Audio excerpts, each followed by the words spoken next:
Baik,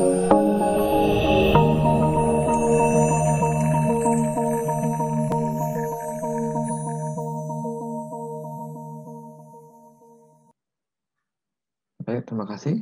Bertemu kembali bersama saya di pertemuan ke-12 ya. Materi mengenai Social Engineering and Identity Theft. Seperti biasa, masih menggunakan materi dari dosen koordinator Pak Hadi Santoso dan juga dari eCouncil.org. Oke, kita langsung saja masuk ke statistik ini. Nah, kalau dilihat dari sini, gambar ini, sebanyak 11,1 juta ya, adult victim of identity theft ya. Jadi ada korban dari orang dewasa yang korban pencurian data. Kemudian 54 miliar dolar di total fraud amount ya. Jadi total kecurangan akibat identity theft ini sebesar 54 miliar dolar. Kemudian 4,8%-nya adalah populasi korban-korban ya dari identity fraud. Kemudian ada 13% ya yang sadar ya bahwa dia telah tertipu seperti itu. Kemudian fraud attacks on existing credit card accounts ada 75%. Jadi penyerangan terhadap kartu kredit itu ada 75%. Nah, ini kita lewatkan saja objektifnya seperti ini dan kita langsung saja. Nah, seperti biasa akan terbagi menjadi beberapa part ya. Pertama kita masuk ke identity theft dulu. Apa itu? Yang ini adalah pencurian identitas atau kecurangan ID kita, berdasarkan ID kita, mengacu ke kriminal, di mana sebuah offender wrongfully obtains, penawaran yang kuat terjadi untuk ini ya, intended victims personal identifying information, untuk mendapatkan informasi personal ya, dari si calon korban, seperti tanggal lahir, kode keamanan sosial media seperti itu, kemudian driver's license-nya, SIM dan seterusnya. Kemudian mereka digunakan untuk mencari keuntungan dengan menggunakan data-data yang didapat tadi. Nah, ini contoh dari identity theft. Ini adalah akibatnya ya, financial loss ya, kerugian finansial, criminal charge, masuk ke kriminal ya. Kemudian legal issues, masalah legal. It leads to denial of employment, healthcare facilities, mortgage, bank accounts, and credit card. Ya. Jadi kerugiannya itu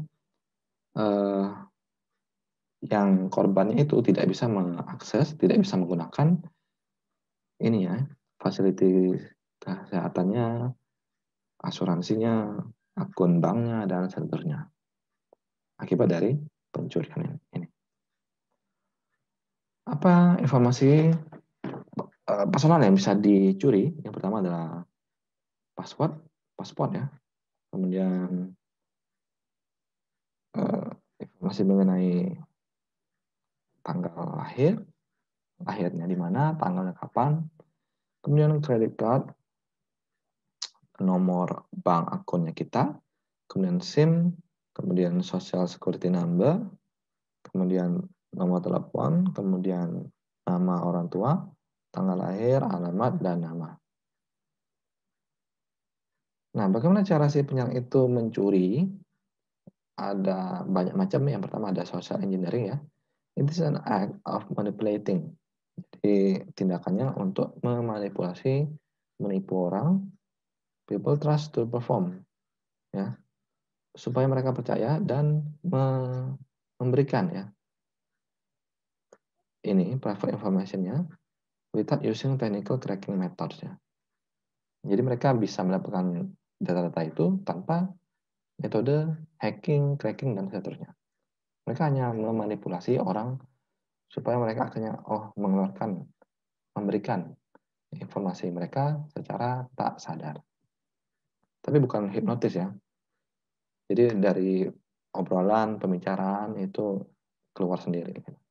Kemudian phishing, fraudster pretend to be a financial institution, ya, berpura-pura menjadi institusi finansial dan mengirimkan spam atau pop-up message untuk menipu pengguna supaya memberikan informasinya yang saya bilang tadi materi pertemuan kemarin ya.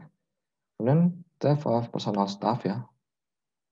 Fraudster may steal, memang benar-benar mencuri dompet dan seterusnya, mails including bank ya, surat-surat ya, surat-surat fisik ya, termasuk dari bank, dari kartu kredit, pengajuan kredit dan pajak-pajak ya, tax information. Kemudian ada cara hacking juga. Si penyerang akan menghack komputer sistem to steal confidential personal information. Nah, ini caranya memang benar-benar hack supaya mendapatkan data informasi rahasia. Kemudian ada kecurangan kartu kredit ya. They may open new credit card accounts in the name of the user and do not pay the bills. Jadi si penyerang itu setelah mendapatkan informasi mereka akan mengajukan kartu kredit baru ya menggunakan data si korban ya. Nanti kan transaksi tagihan itu akan masuk ke si korban.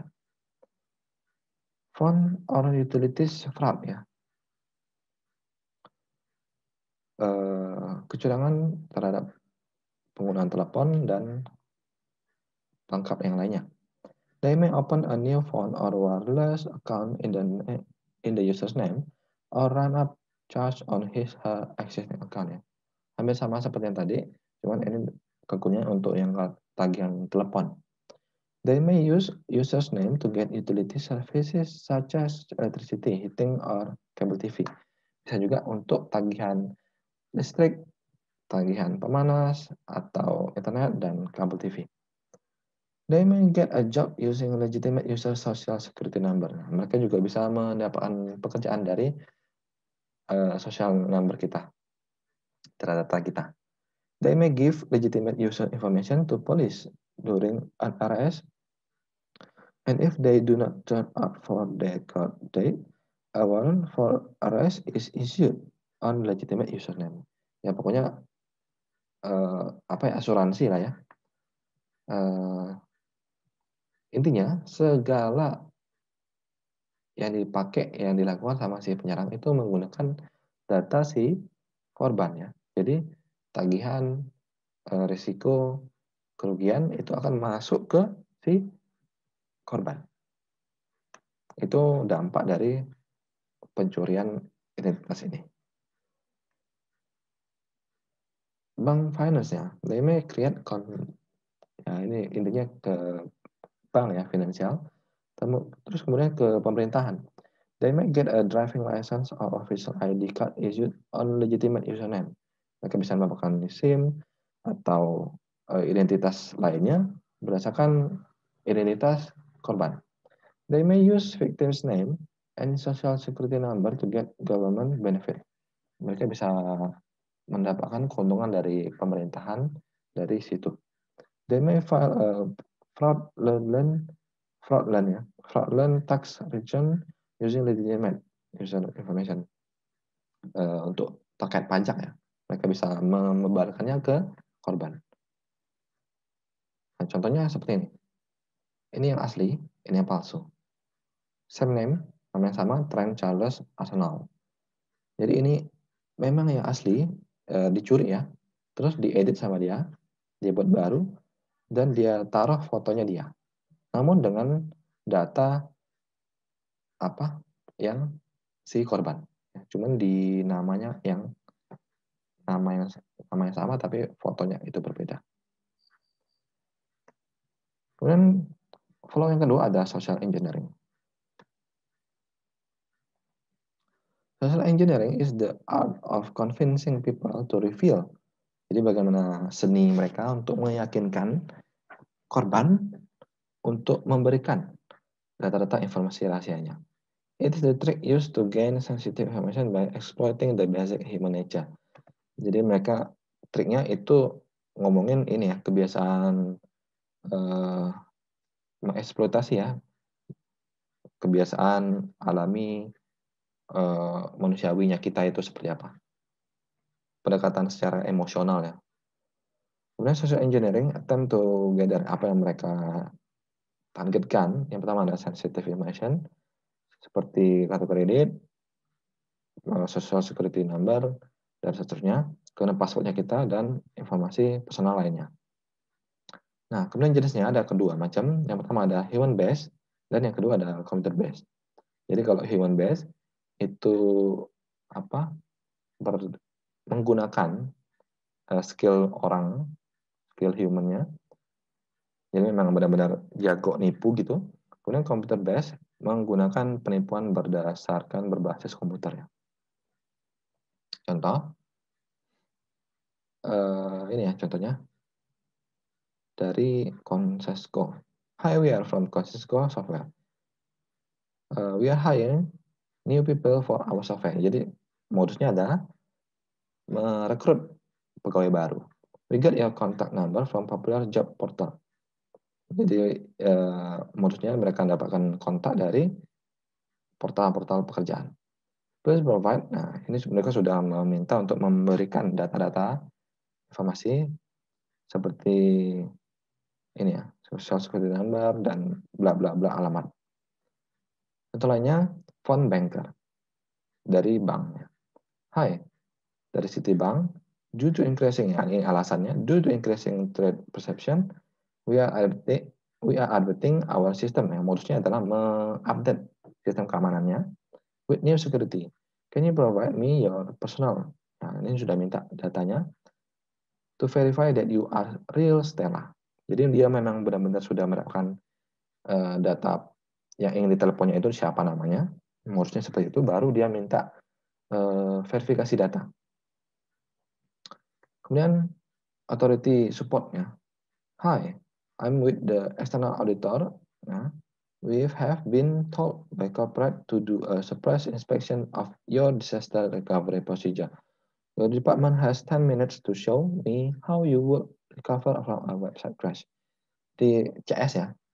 Jadi memang si korban itu mengalami kendala, nah mereka akan masuk dari sebagai CS-nya dia.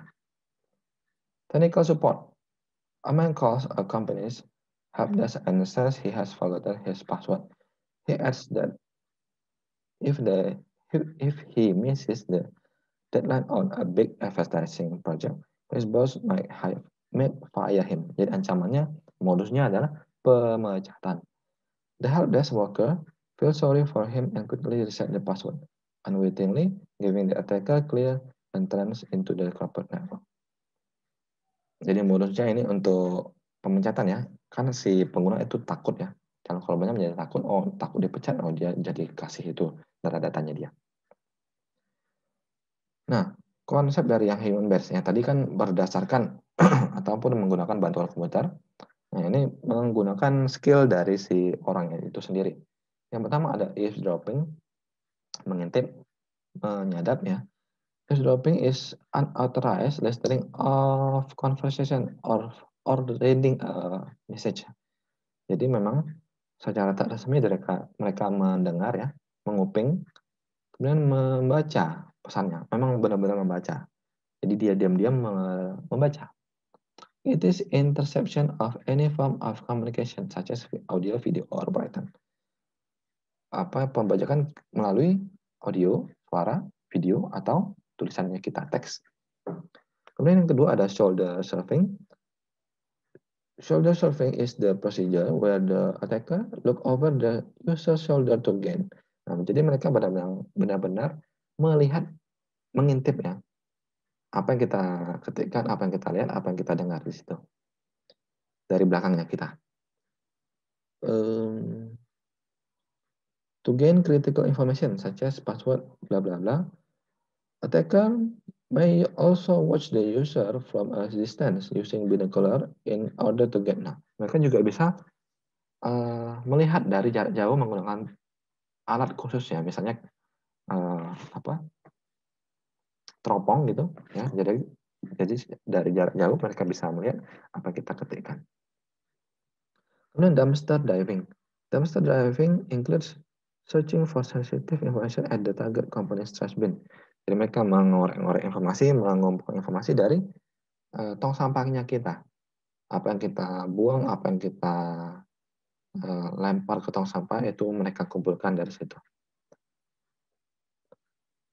Nah, jadi computer based social engineering yang pertama, yang computer based itu bisa menggunakan pop-up windows yang secara tiba-tiba muncul ya ketika kita surfing di internet, kita browsing, kemudian mereka minta untuk memberikan atau login data informasinya kita.